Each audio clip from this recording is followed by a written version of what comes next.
I have a question specifically about the Palestinian situation.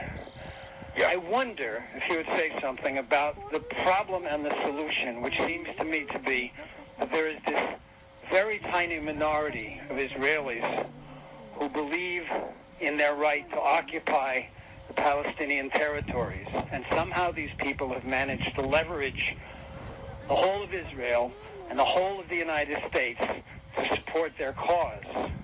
I wondered Well, I wish it was a tiny minority, brother. Why do you say it's a tiny minority? The Israeli public keeps electing governments that are more and more and more right-wing. I mean, Netanyahu is the most right-wing leader they've ever had. They threw out the government, which massacred 1,610 Palestinians in Gaza over 2008, 2009, Christmas and New Year. They weren't hawkish enough for them. The Israeli public threw them out and elected Netanyahu. It's definitely not a tiny minority, brother.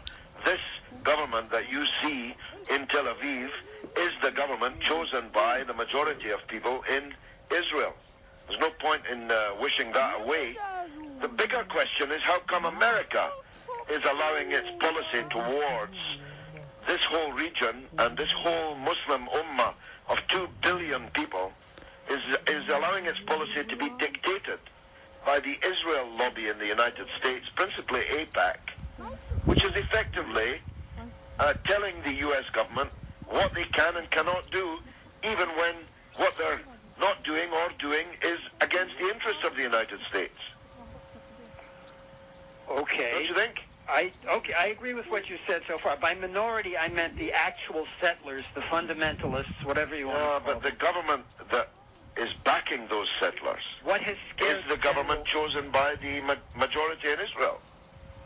Then people who want peace and justice in Israel are the most heroic people anywhere in the world, because you couldn't get closer to the front line than being an activist for peace and justice in Israel. They're heroes.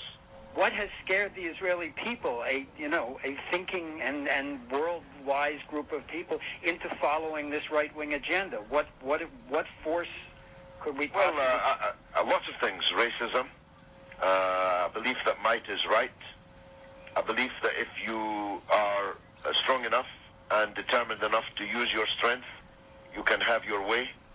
You can steal other people's water. You can steal other people's land. You can live in somebody else's house. You know, when the great Albert Einstein was asked to be the first president of Israel, he refused. You know what his reply was? No. I could never be the president of a country whose future happiness is based on the ruins of somebody else's past. He could not agree to be the president of Israel because Israel exists because Palestine no longer exists.